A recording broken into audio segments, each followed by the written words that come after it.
fraude procesal como el soborno en actuación penal, a lo que popularmente se llama el vencimiento de términos. En directo con Coronel. De todo esto hay una pregunta grande.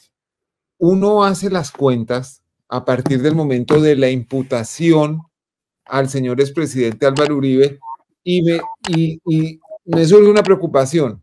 Si esto va a prescribir la acción penal para octubre de 2025, lo cual daría muy poco tiempo, estamos en abril de 2024, daría muy poco tiempo para hacer el juicio, una condena o lo que sea, una decisión en primera instancia y una decisión de segunda instancia. Sería prácticamente imposible y estaría el caso condenado a la prescripción de la acción penal, es decir, a lo que popularmente se llama el vencimiento de términos. Y le voy a preguntar primero al doctor Miguel Ángel del Río qué piensa de esos términos y si existe alguna alternativa frente a eso. Bueno, yo digamos que procesalmente estamos muy cerca de la prescripción de la acción penal. Incluso al interior de la bancada de representación de víctimas hemos tenido incluso posiciones divergentes con relaciones a esos tiempos. Para mí, por ejemplo, sé para que para el doctor Reinaldo tiene otras cuentas, pero para mí, por ejemplo, el proceso prescribe en octubre de 2025. ¿Por qué? Porque la diligencia de indagatoria fue en octubre del año 2019. Significa eso que como en un momento posterior, la Administración de Justicia decidió equiparar las dos figuras jurídicas, es decir, la formulación de imputación con la diligencia de indagatoria, significaría, desde ese punto de vista, que el conteo empezaría desde ese momento.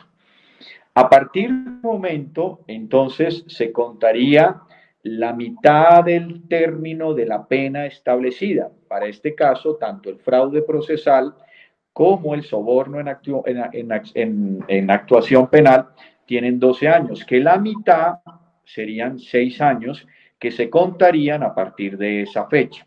Significaría lo anterior que dentro de mis cuentas, sumándole 6 años, desde octubre de 2019 estaríamos hablando de octubre de 2025.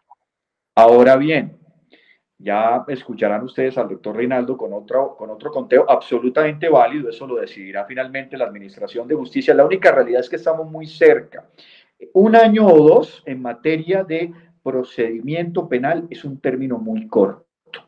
Sin embargo, hay una alternativa que ha sido una idea para mí bien estructurada, que tiene sentido por parte del profesor Eduardo Montealegre, y es el ejercicio de conexar estos delitos, o lo que es lo mismo, que estos delitos de fraude procesal y soborno en actuación penal son delitos conexos con otra investigación madre relacionada con las masacres de Laro y con el asesinato de Jesús María Valle, delitos que hoy son imprescriptibles. De poder darse esa eventualidad, significaría entonces que bajo esa figura que tendría que establecerse frente a la Fiscalía General de la Nación y la Fiscalía, entonces darle el visto bueno, pues estaríamos entonces con la posibilidad de que tengamos unos delitos conexos a la investigación sobre las cuales han sido declarados delitos de lesa humanidad y podríamos salvar entonces el ejercicio de la prescripción de la acción penal. Bueno, esa es la teoría del doctor Miguel Ángel del Río. El doctor Villalba tiene otra forma de interpretar y de hacer estas cuentas procesales sobre el momento de la prescripción. ¿Cómo son sus cuentas, doctor Villalba? Bueno, lo primero es tener claro que efectivamente la ley contempla que es con la imputación, es desde el momento de la imputación y que se empiezan a contar estos términos. Para el caso, estos 6 años que acaba de hablar el doctor del Río. La Eso es así. imputación y la indagatoria son lo mismo. O sea, en el momento de Claro. la indagatoria queda vinculado. Según la interpretación, entonces, cuando rindió indagatoria, voy a decir la fecha, 8 de octubre de 2019, ¿cierto? Sí, señor. Entonces, cuando rindió indagatoria, como se dijo que equivalía a la imputación, pues entendería que es desde ahí que hay que contar. Sí, señor. 6 años, 8 de octubre de 2025, 7 de octubre de 2025. Bueno, listo. Sin embargo, aquí estamos en una situación sui generis, digámoslo. ¿Cuál Sí, es señor. esa situación? Que cuando Álvaro Uribe decide renunciar al Senado con el propósito de que la Corte Suprema de Justicia perdiera competencia en la investigación, lo que efectivamente consiguió, y llega a la Fiscalía no lo considera imputado. La defensa menos, porque la defensa decía que lo que se había hecho en la Corte no era válido y que había que arrancar de cero. Entonces, ¿qué pasa? Que solicitan la libertad porque él estaba detenido con medida de aseguramiento.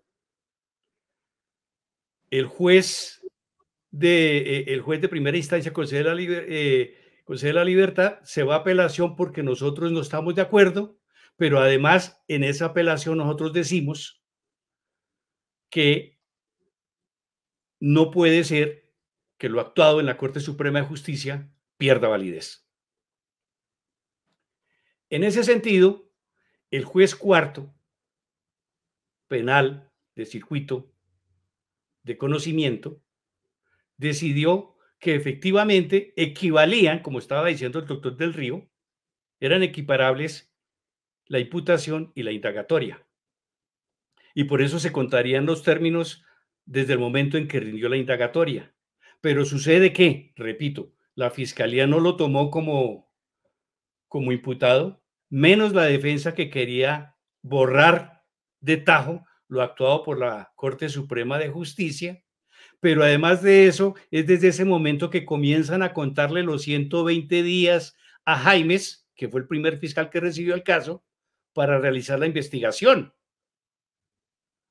Entonces, en este caso, también debiera contarse para término de prescripción desde el momento en que el juez cuarto efectivamente reconoce esa equivalencia, que es cuando comienza a considerarse a Álvaro Uribe como imputado dentro de este proceso. Antes no.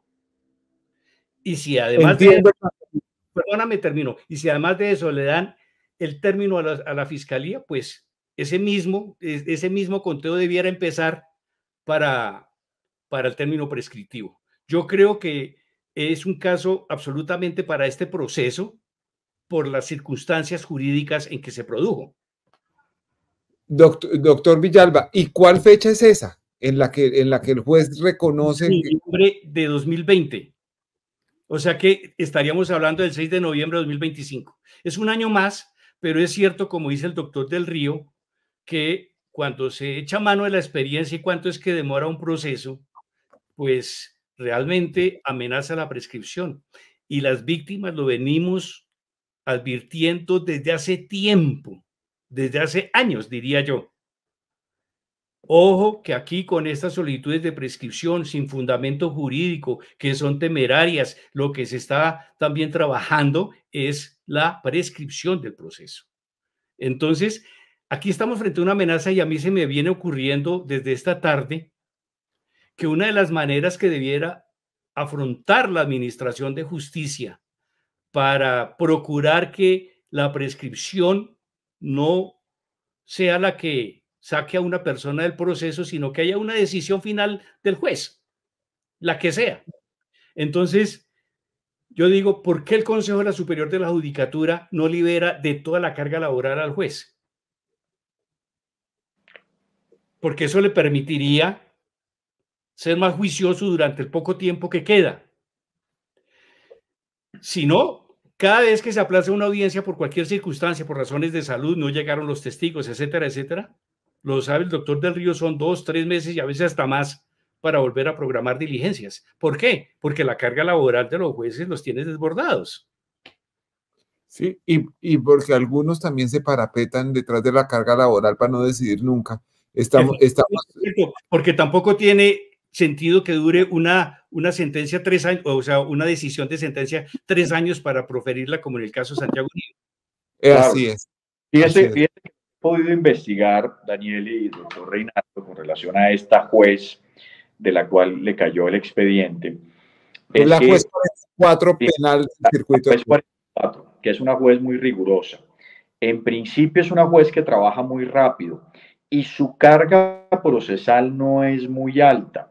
Según información que tengo del centro de servicios, este despacho debe tener unas 74, 75 carpetas, lo cual en materia de congestión no es muy alta. Los despachos tienen muchísimos más expedientes. Significa eso que podríamos, en esta eventualidad frente a esta juez, estar y además dándole prioridad, pues es un caso de trascendencia nacional, seguramente esta juez le dará la velocidad natural. Ahora bien, hay instrumentos jurídicos sobre los cuales no se pueden oponer, y es que recordemos que ahora viene la audiencia de formulación de acusación, donde la defensa tiene la posibilidad de acudir al instrumento de la nulidad, evento que entonces genera otro debate, apelaciones de las partes que no están conformes con la posición y otra vez entonces Tribunal Superior de Bogotá, segunda instancia, y ahí nos podemos tomar también un tiempo muy importante.